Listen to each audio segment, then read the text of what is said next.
¿Cómo está, ingeniero Richard Arce? Buenos días. Muy buenos días, Jorge. Un gusto poder dialogar a través del medio al país y sobre todo en una coyuntura tan delicada que está viviendo nuestra patria y necesita evidentemente tener las cosas claras respecto a los resultados electorales. Creo que esa es la principal preocupación. Yo que vengo recorriendo mucho en nuestro país, siento esa percepción de incertidumbre, de preocupación de la gente sobre cuál va a ser el resultado final de las elecciones, aunque ya se avisora un triunfo de Keiko Fujimori, ¿no? Justamente eso le iba a preguntar, porque ahora mismo, digamos, no llegamos todavía al 100% del proceso electoral, pero todo lleva a, en todo caso, ya poder señalar que la que va a gobernar en los próximos 5 años es la señora Keiko Fujimori. ¿Cómo ve usted, cómo avisora un gobierno de Keiko Fujimori ya como presidenta? Porque ella lo ha negado en muchas oportunidades, que ella no ha gobernado el país, pero muchos sostienen que sí lo ha hecho a través del Congreso de la República, donde siempre ha tenido mayoría en el Parlamento. ¿Cómo ve los próximos 5 años ya teniendo a Keiko Fujimori como gobernante, señor Arce? Primero revisar los antecedentes, y lamentablemente esos antecedentes la condenan, porque objetivamente desde el 2016, y no contamos inclusive más antes, 2011, porque hay que reconocer, el fujimorismo se ha reconstruido. El fujimorismo ha podido voltear esa página nefasta de la década de los 90, de los Vladivideos, donde Alberto Fujimori y Vladimiro Montesinos robaron, estafaron al Estado. Ahí están los Vladivideos donde se ve millones encima de una mesa y cómo se repartía y cómo se compraba conciencia de jueces, fiscales, políticos, congresistas, empresarios, medios de comunicación. Todo eso parece que nos hemos olvidado como sociedad y ahora le damos una segunda oportunidad a la hija del dictador, como dice un titular de uno de los diarios más importantes de Europa, ¿no? Eso también hay que reconocer, porque es en Europa donde nos hacen recordar a los peruanos que ella es hija de un dictador y de un criminal que violó derechos humanos y que estuvo en la cárcel justamente a consecuencia de ello. Ahora, esa crítica podría ayudarle a Keiko Fujimori si es que ella condenaría ese pasado. Ella no condena ese pasado, al contrario, lo reivindica. Inclusive he escuchado, y ahí está Marta Chávez, creo que la más emblemática, de sus defensores que tratan de negarlo, evidentemente. Entonces ahí empezamos mal.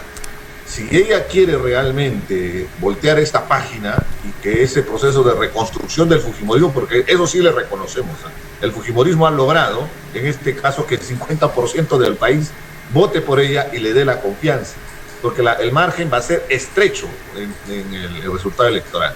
Y ahí viene, yo creo que la clave para el próximo gobierno. Tiene que entender que el otro 50% del país no ha votado por ella, y que además no solamente no ha votado, sino que está en franca oposición, que está en rechazo a la posibilidad de que ella sea presidenta.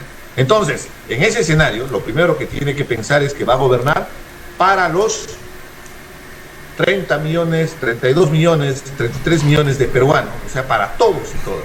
Si no entiende ese mensaje y empieza con lo que ha estado haciendo desde el Congreso, saldar cuentas, la venganza política, la persecución, olvídate.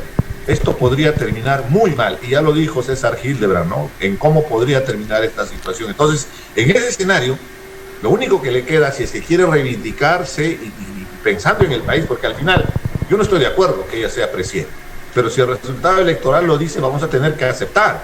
Esa es la democracia. Es parte de la democracia. Entonces, para que ella pueda tener gobernabilidad, tiene que reconciliarse con el país. Ahora, se está llamando ahora mismo la atención algunas acciones que se están presentando desde el Congreso de la República, ¿no?, con este ánimo de terminar por sancionar a quienes consideran opositores al gobierno de, digamos, a la imagen de Keiko Fujimori y una serie de situaciones más, como por ejemplo a la ex fiscal de la Nación, Delia Espinosa, que la quieren siguiendo hundir, y otro tipo de acciones también que tienen que ver con el tema electoral, ¿no?, de que se reduzca el número de candidatos para que ellos puedan seguir percibiendo los fondos que les entregan como partido político, y una serie de hechos que llaman la atención, aún tomando las palabras de Keiko Fujimori sin que ella sea gobierno.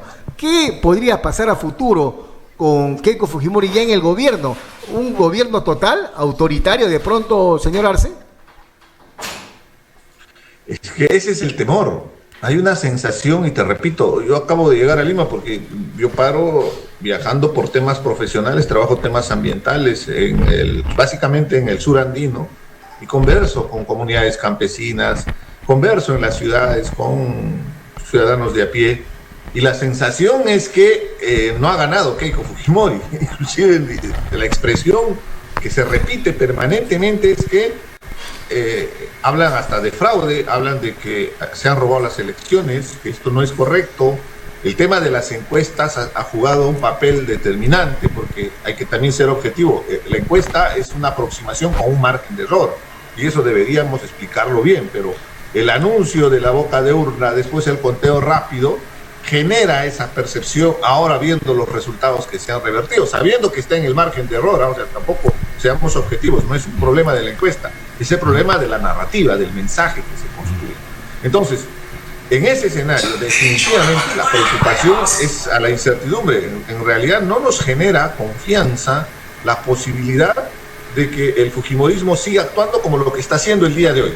Por ejemplo, a ver, en lo personal, si fuera Keiko Fujimori, lo primero que haría es pararle en seco al Congreso, porque ahí tiene a su esbirro, a Rospigliosi, un personaje siniestro, y le diría, oye, aguántate, estamos a puertas de que me proclamen como presidenta para los próximos años, para los próximos 5 años, y tú lo que estás haciendo es como un talibán, como los unos, está arrasando con todo, inclusive por encima de la propia Constitución, aprobando leyes como esta ley infame del Colegio de Artistas, y donde meten un artículo de contrabando para vengarse de la valiente fiscal Delia Espinosa. Porque si hay algo objetivo, y la gente está sintiendo mucha rabia, es que reconocen, por ejemplo, la labor del juez Richard Concepción Carbancho, del juez Chávez Tamaris, por favor. Claro. O sea, ¿quién en el Perú con algo de juicio puede cuestionar la capacidad que tienen esos jueces en un país donde la justicia es de lo peor? O sea, no hay jueces buenos, al contrario, son contaditos con los dedos. ¿Y cómo puede ser posible que la Junta Nacional de Justicia vaya y arremeta contra también el juez Ordóñez? O sea, los mejores jueces del país van a ser sancionados. Y esos sinvergüenzas, esos jueces que liberan a violadores, a sicarios, a extorsionadores, a eso sí, no hay ningún proceso en la Junta Nacional de Justicia. Entonces eso demuestra el copamiento de este pacto mafioso de instituciones como la Junta Nacional de Justicia, el Tribunal Constitucional, y para mala suerte de Keiko, justo sale esta semana que el juicio de los cócteles, donde todo el Perú ha sido testigo, que ha recibido plata, que ha traficado, hay colaboradores eficaces, se ha conocido cómo era el ruleteo de los famosos cócteles, plata mala vida.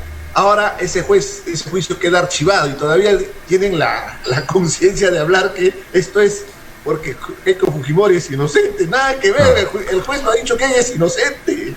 Ahora, lo que han hecho es una leguleyada, una jugada desde el Tribunal Constitucional que nunca debió haber intervenido en un proceso en marcha. El Tribunal Constitucional interviene cuando ya se tiene una sentencia. No es atribución. El Tribunal Constitucional no puede entrometerse en un proceso que está en juicio oral, pero por el amor de Dios.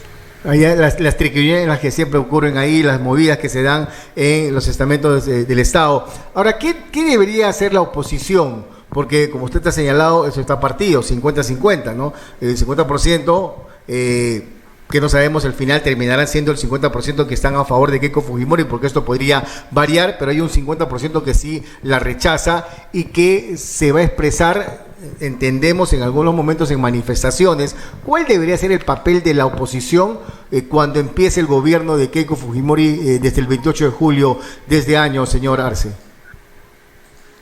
Mire, tienen una labor titánica, yo diría patriótica. La oposición es lo último que nos queda. Y la expresión, y voy a titular un artículo, siempre publico en un diario muy importante en el país, voy a titular El último bastión. Porque tienen tomado el Tribunal Constitucional, tienen tomado la Junta Nacional de Justicia, tienen tomado la Defensoría del Pueblo, hasta la Procuraduría, tienen tomado el Ministerio Público, la Contraloría, al Congreso. Ahora van a tener el Poder en el Ejecutivo, por lo Dios. lo que en Tienen su casi momento todo, hizo, casi lo que en todo. su momento hizo el señor Alberto Fujimori, ¿verdad? Digamos, pero claro, ella siempre dice que ella no está en el poder, pero esto finalmente no es así, ¿no? Recién la vamos a tener como presidenta, pero ha tenido poder siempre en el Congreso de la República, desde donde se han orquestado todos estos temas que usted ahora precisa. Eso es más que evidente, eso no es imposible de negar. No puedes tapar el sol con un dedo. O sea, ver cómo arremeten en ese pacto infame que han hecho en el Congreso entre el serronismo y el fujimorismo, esa alianza contra la Tura, ese fujiserronismo, ha parido justamente este escenario de copamiento de instituciones. Y eso no lo pueden negar, porque ahí está en la mesa directiva. Es vomitivo ver a Valdemar Cerrón y a Rospigliosi de la mano aprobando nuevos bonos para los trabajadores del Congreso, 11,000 soles, un nuevo bono. Hace 3 meses recibieron otro bono. Son los trabajadores estrella del Perú los que reciben bonos. Y uno empieza a revisar y se da cuenta que los que han financiado la campaña de Keiko son los trabajadores del Congreso. Entonces uno empieza la suspicacia, ¿no? Ha financiado y ahora le están devolviendo la plata, pues, que han financiado. ¿Por qué no? ¿Por qué no hacer esa suspicacia? Si ahí está el registro de los aportes de la OMPE, que son los trabajadores del Congreso los que han estado aportando la campaña. Y ahora, por arte de magia, el Congreso les devuelve con otro bono. ¿En qué institución pública, dígame usted que está en provincia también, dígame con objetividad, en qué institución pública, con sueldos míseros que tiene el funcionario público, recibe bonos? Si en Navidad le dan 150 soles de aguinaldo o 200 soles de aguinaldo, y estos sinvergüenzas, ganapanes, que solo por el hecho de tener alguna simpatía política, porque eso es lo que hacen en el ruleteo, y sí, congresista, he visto cómo se rodean de gente incapaz, les están dando sus bonos. Inclusive para mí está relacionado con los mochasueldos. Ese es el parche que le están poniendo a los que van a denunciar a los mochasueldos. Oye, discúlpame el término, ¿no? Oye, chocherita, no me denuncies, acá está tu bono, tu rico bono, y ya no me denuncias, ¿sabes? Porque ya me estoy yendo. Sí, pues. Ese es en realidad el trasfondo. He sido congresista, sé toda el enmarañado y la sinvergüencería que hay. El congresista es absolutamente poderoso y pone y deshace, hace y deshace en el Congreso de la República. Entonces, es más que evidente cuando esta repartija de dinero, cuando los estudiantes que ganaron una beca, que necesitamos peruanos que se preparen para que puedan construir el futuro de nuestra patria, no pueden acceder a una beca. O cuando vas a un hospital no pueden tener un sistema mínimo de salud, no pueden comprar medicamentos. En el Congreso se reparte cada trabajador, más de 3,000 trabajadores, 11,000 soles de bono. Y eso que ahora en julio van a recibir otro aguinaldo, van a recibir su sueldo y seguramente van a seguir repartiendo. Que viva la farra fiscal, ¿no? Por eso es que han incrementado el presupuesto. Cuando era congresista, con 130, era 650 millones. Hoy es 1.400 millones de soles el presupuesto. Entonces, creo que las cosas están claritas, ¿no? No hay más que decir. Entonces, todo eso condena a Fujimori respecto a que pueda ser algún cambio, porque lo primero que haría, y te repito, como Keiko Fujimori, es pararle en seco a Rospigliosi. Déjate de hacer tonterías, me estás fregando mi próximo gobierno, ¿no? Exactamente.